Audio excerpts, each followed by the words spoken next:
Boa tarde a todos, a todas. Tá dando para ouvir? Tá, né? Antes de qualquer coisa, eu quero agradecer, né, ao Ministério Público Federal, em especial à Procuradoria Federal de Direitos do Cidadão, ao Ministério Público do Estado do Rio de Janeiro, né, tá realizando esse evento, a Seccional Rio de Janeiro da OAB e ao presidente do Conselho de Direitos Humanos, Dom Marcelo, que foi quem entrou em contato comigo, ao Núcleo de Estudo de Violência da USP, ao Instituto Sou da Paz, né, ao Fórum Brasileiro de Segurança Pública e, por fim, a meu amigo, companheiro de luta, que tem participado comigo junto em alguns debates, que tem feito esse país afora, que é o Orlando Zacconi, que foi quem me indicou para fazer parte desse debate, fazer parte dessa mesa como expositor, né? Eu estou aqui desde o primeiro dia do debate e fiquei muito empolgado com a temática e com a forma como ele foi organizado e queria me atrever a fazer o convite, uma proposta que se fizesse algo parecido lá na Bahia, né? O Ministério Público Federal provocasse lá, o Ministério Público Estadual de lá também, para realizar o mesmo tipo, com o mesmo formato, a mesma arquitetura na Bahia, e o grupo do qual eu faço parte como policial civil, um grupo político-sindical, se disporia a contribuir e ajudar a construir esse processo lá. Então, estou fazendo esse desafio, essa proposta aí, para que seja realizado isso lá, ainda no ano que vem, se for possível, lá para o mês de março, abril. A gente está fazendo a mesma coisa lá, com a mesma característica. E foi responsabilizado uma temática que nos custa muito caro, como policiais da base, do chão de fábrica das polícias, né, fazer abordagem e ser desafiado a fazer esse tipo de debate. Vez ou outra, a gente está acostumado a ver o debate acerca dessa problemática em relação à polícia, em relação à reforma da segurança pública, ele ser concentrado em cima de intelectuais da academia, da área, principalmente na área das ciências humanas, ser voltado para os dirigentes da polícia, que são delegados e oficiais, e geralmente são descartados ou invisibilizados a presença dos policiais de base, aqueles que têm muito a dizer e têm muito a contribuir nesse processo de discussão a respeito de polícia democrática e reforma da segurança pública. Então, para mim é uma honra estar aqui, eu fico surpreso com esse tipo de convite, acho que isso tem que se repetir nessa mesma dosagem e com esse mesmo perfil, né? Vale ressaltar que os policiais de base, sejam eles militares ou civis, são quase 7 ou 8 vezes, em termos numéricos, maior do que a quantidade de oficiais e de delegados existentes em todo o país. Não é possível que esse segmento seja invisibilizado, desconsiderado, para poder falar de tema tão penoso e tão importante na sua contribuição. Mas justamente a pauta que me foi destinada é para tentar um pouco desmistificar e revelar algumas coisas para todos vocês em relação a isso. Refletir sobre a possibilidade do policial ser sujeito no processo de reforma e segurança pública é algo meio estranho para uma boa parte da sociedade, mas extremamente salutar para aqueles que, dentro da instituição policial, se rebelam ou se colocam numa posição de questionar as estruturas dessas instituições na possibilidade de interferir no processo.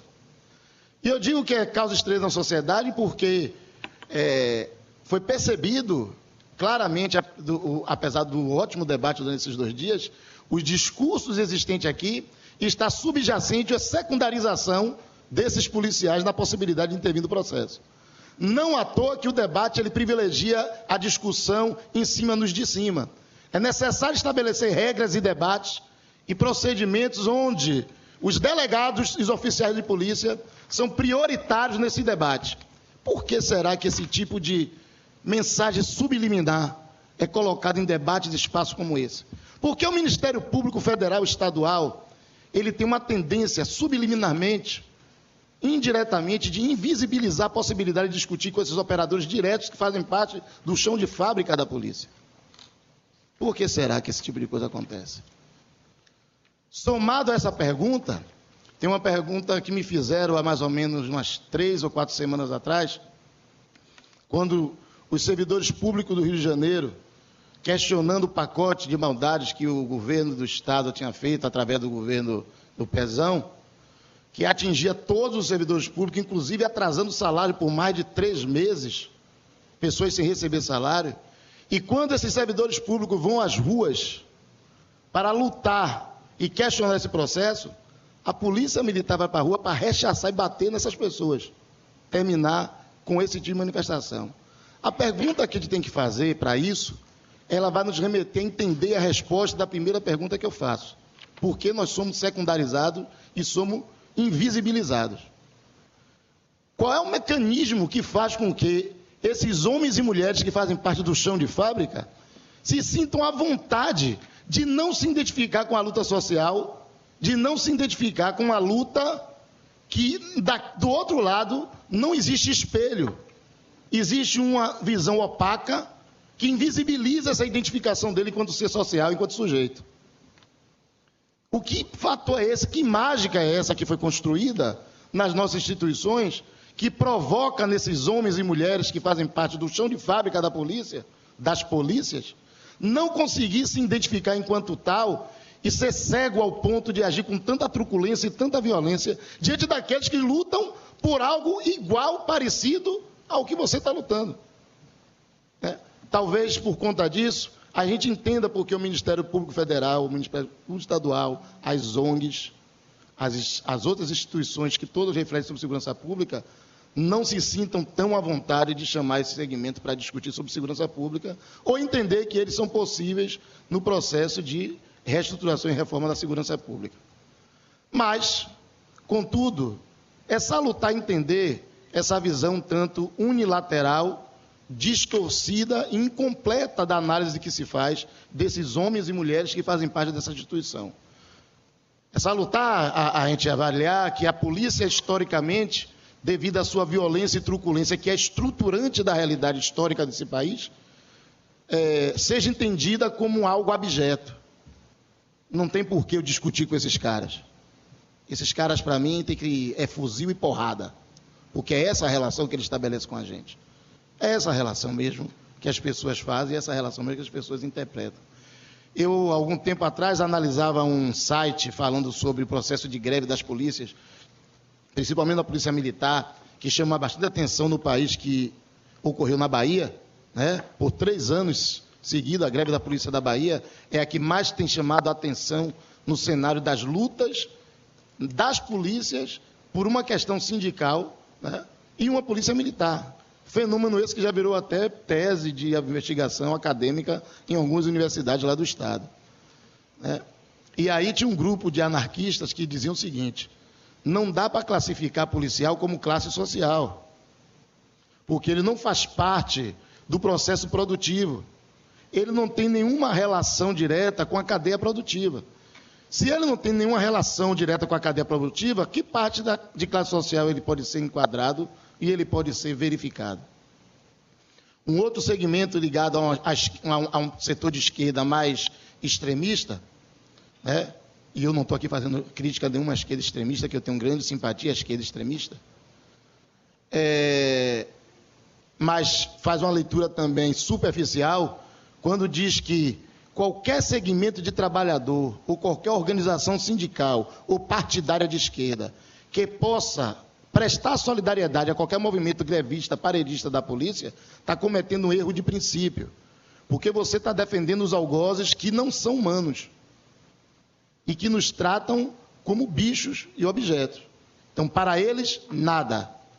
Então, como imaginar que esse tipo de reflexão, que esse tipo de análise que esses segmentos fazem da polícia, podem entender ou aceitar que essas pessoas possam ser sujeitos no processo de transformação e de reforma da segurança pública?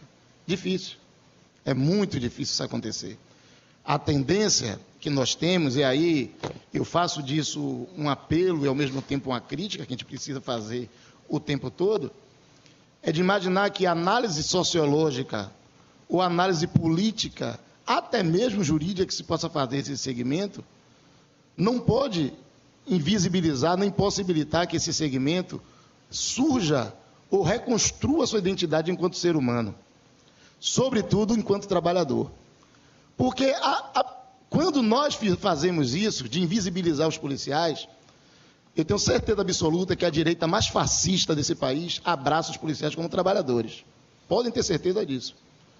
Essa direita mais fascista, essas organizações mais abjetas, que incorporam racismo, homofobia,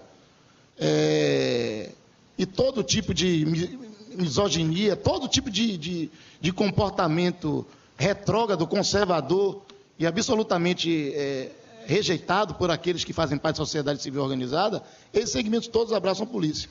Não é à toa que a gente assiste com muita facilidade os policiais abraçarem o Bolsonaro. Né?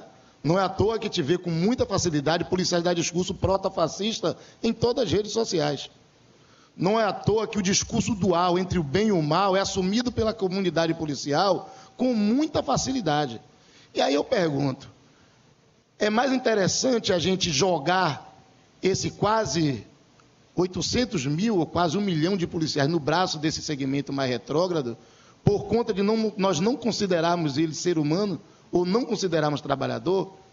Ou será que o nosso desafio seria cortar na própria carne também e procurar ter uma atitude, como Paulo Freire falava, de extensão ao outro? Uma relação de amor. O que é relação de amor? Não é relação de amor à crítica. Obviamente que a polícia, ela acaba personificando na imagem de algumas pessoas em atitudes criminosas, crimes hediondos absurdamente inaceitáveis. Não quero aqui dar um discurso punitivista. Obviamente que não vamos chegar para uma mãe ou para um pai que perdeu um filho por conta de uma execução policial e pedir para que ele participe de um processo de discussão como esse, deixando de levar em consideração que o algoz que fez isso ao seu filho fique numa situação impune. E só vamos dar o discurso de que o problema é um problema político, um problema de Estado, é um problema de gestão e que ele por si só resolverá a situação. Óbvio que não. A gente vai entender muito bem porque essa mãe e esse pai vai dizer, não quero sentar com esses caras, não. Não dá para conversar com esse tipo de gente. Mas a gente precisa fazer esse esforço. E aí esses órgãos representativos que têm lugar de fala e que têm um poder muito grande de decisão e de referência, precisa ter um discurso um pouco diferente do que eu vi aqui de manhã, né?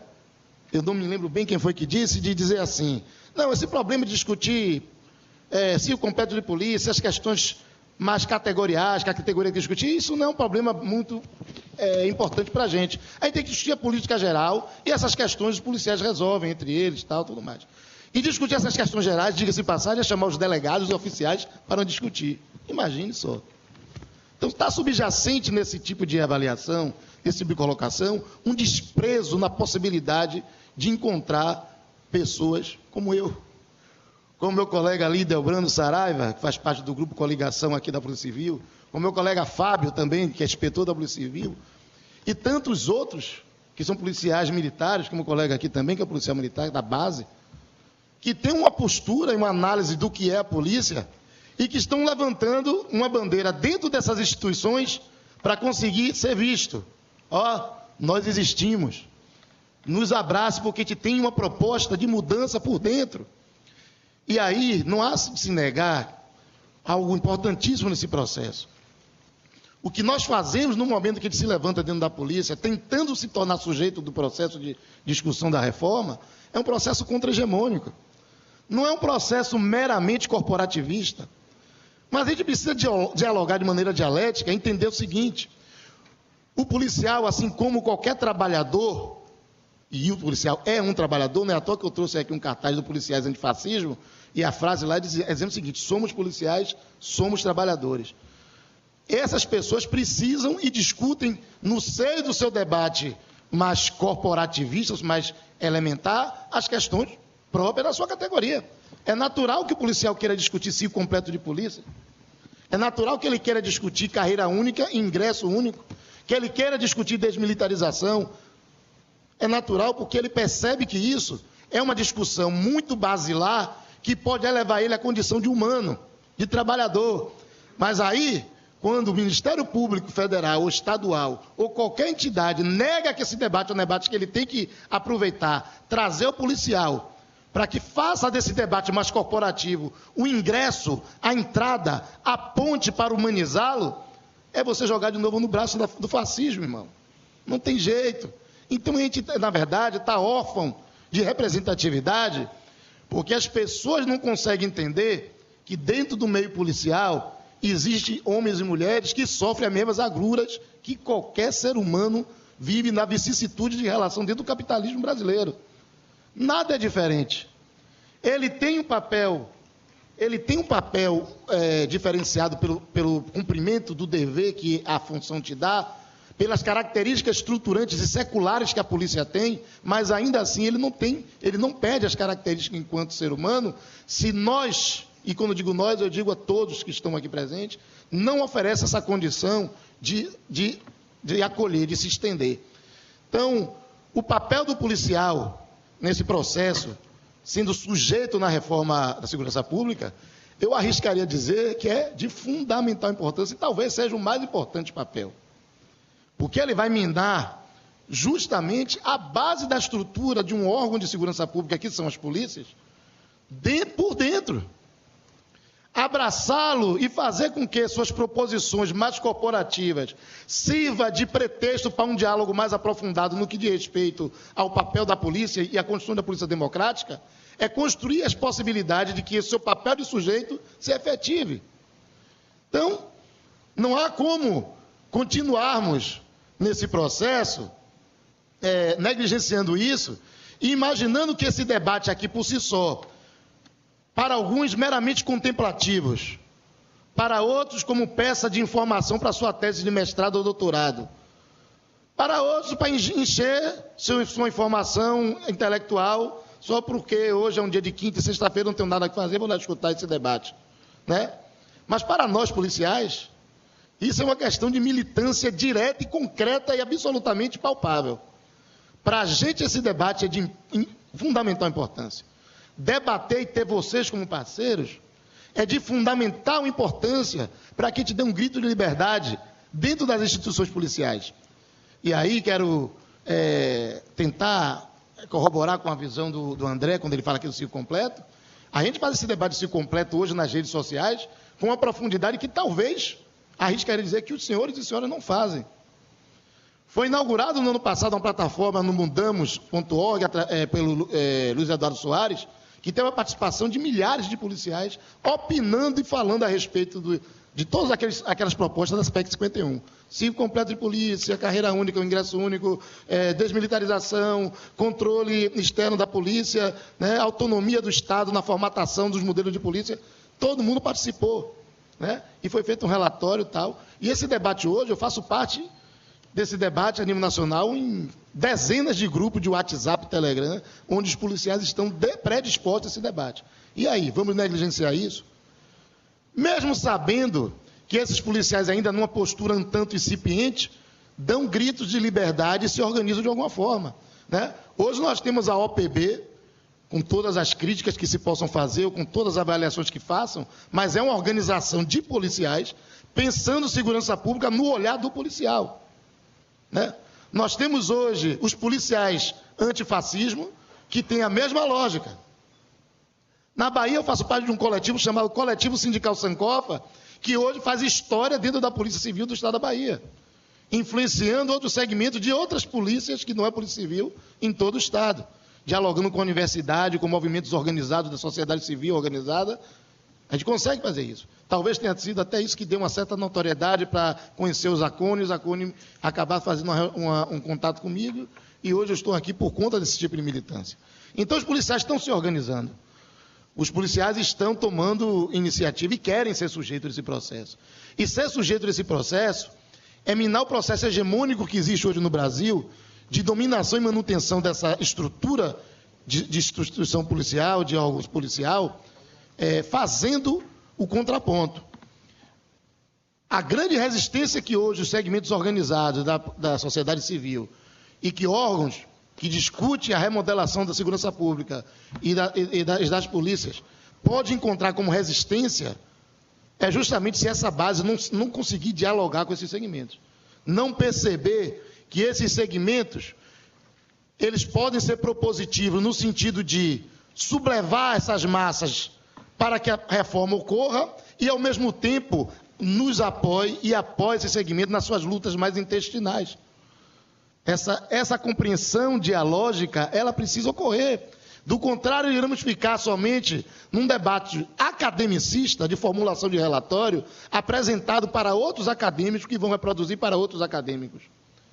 E não vamos alcançar a sociedade civil organizada com tanta facilidade, e muito menos esse segmento que pertence hoje ao chão de fábrica, que são os policiais da base, que são os praças, os agentes de polícia, os investigadores, inspetores, oficiais de cartório, escrivães, né, e tantos outros que fazem parte da base da polícia. Hoje, a gente entende, eu como membro do coletivo Sankofa, para além do debate meramente teórico e da disputa de ideias dentro da polícia, a gente busca no processo contra-hegemônico ocupar espaço de poder. Hoje o policial ele precisa, esse policial que pensa de forma crítica, ocupar espaço de poder, dialogando de uma forma totalizante. Obviamente que talvez sua leitura, a princípio, seja muito intestinal, né, seja muito corporativista, mas é preciso que outro segmento o abrace e possa discutir com esses policiais, para que ele perceba a visão de totalidade na sua ação, enquanto sujeito e enquanto cidadão. E para isso ocorrer, é preciso que a gente, mais uma vez, eu vou dizer para vocês, se estenda. A gente precisa se estender. A regra para a gente, hoje, o desafio para a gente é criar pontes. Eu acho que o Ministério Público Federal, o Ministério Público Estadual, precisa criar pontes.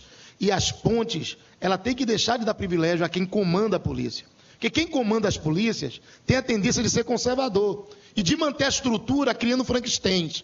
Eu mudo aqui um pouquinho, mudo aqui um pouquinho acolá, mas eu mantenho meus privilégios enquanto dirigentes policiais. Para quem está na base, a proposta é revolucionária. A gente quer mudar a estrutura para que ela possa atender tanto as nossas demandas intestinais, como uma proposição de segurança pública democrática, uma polícia democrática, que possa atender aos anseios da sociedade. E esse é o desafio que eu acho que está colocado para a gente, quando a gente pensa e quer refletir qual o papel do policial como sujeito na construção do processo de reforma da segurança pública e um novo modelo de polícia. Era esse recado que eu queria dar para vocês. Muito obrigado pela atenção.